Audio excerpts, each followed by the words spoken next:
Hi everyone, I'm here with James Rudkin, Olympic gold medalist at the Paris Olympics. So, James, what's that kind of journey to getting gold now? So it's been a long time. I left Stowe in 2012, and I actually started rowing when I was, I'd say either 5 or 7 years old, with my dad, who is a current staff member at Stowe, coaches the rowing team here. So yeah, it's been a long time. I'm 30 now, and yeah, so it's been a long journey, but it's been really good fun. Like, I'm a bit lucky to do the sport that I really love, and taking it all the way to the top level right from school has been a very special journey for sure. Yes, you speak about school. How's that kind of Stowe rowing changed your, what affected your journey? So it was a really important part of my journey. You know, I was here from when I was 11 or 12, well, can't remember, yeah, 11 until I was 18. So like a lot of that period, that's a very important period in your rowing career if you're going to take it all the way through. So yeah, I was training between lessons. I was like training in the afternoons and the evenings most days. So I was able to balance like a competitive sport with trying to do as well as I could in my A levels and then going on to university. So yeah, it was really important that the rowing here was good for me to be able to achieve at the top level. Yeah, so obviously getting a gold, you need a lot of training. What does that day look like for you, you know?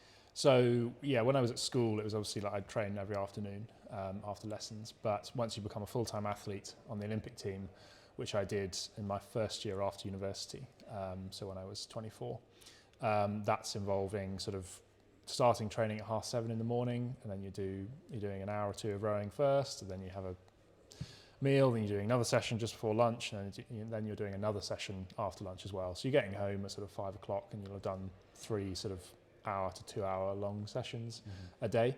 So, and then you're doing that 6 or 7 days a week for 49 weeks of the year. Wow. So it's a lot of training.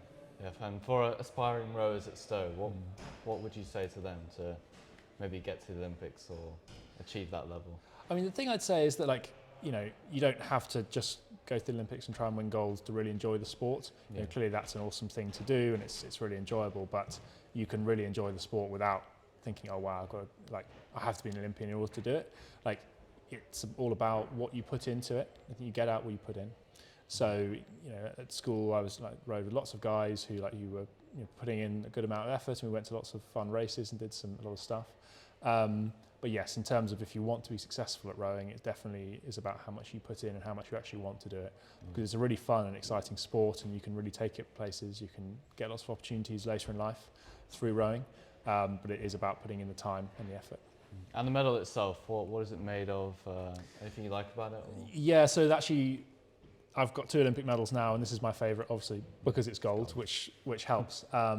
But actually, it's very special because on the front of the medal, it's actually got the Greek goddess Nike, goddess of victory.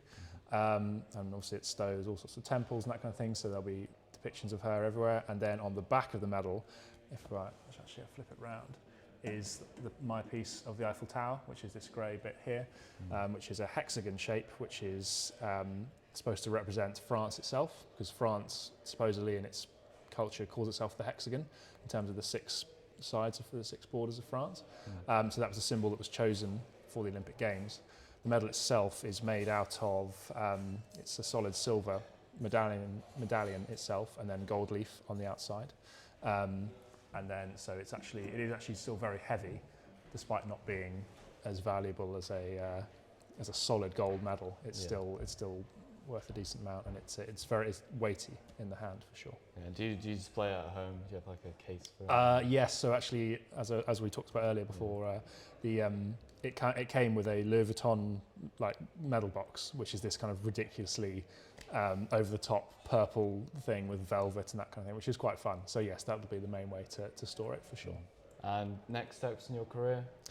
So next steps, I've done 8 years now of full-time rowing, which is a long time for most athletes, and I'm 30 now. So for me, I'm probably looking to move into a career now. I've managed to get lucky enough to get 2 degrees at university, so I'm looking to move on and get a job in the real world. All right. Well, thank you, James. That was incredible.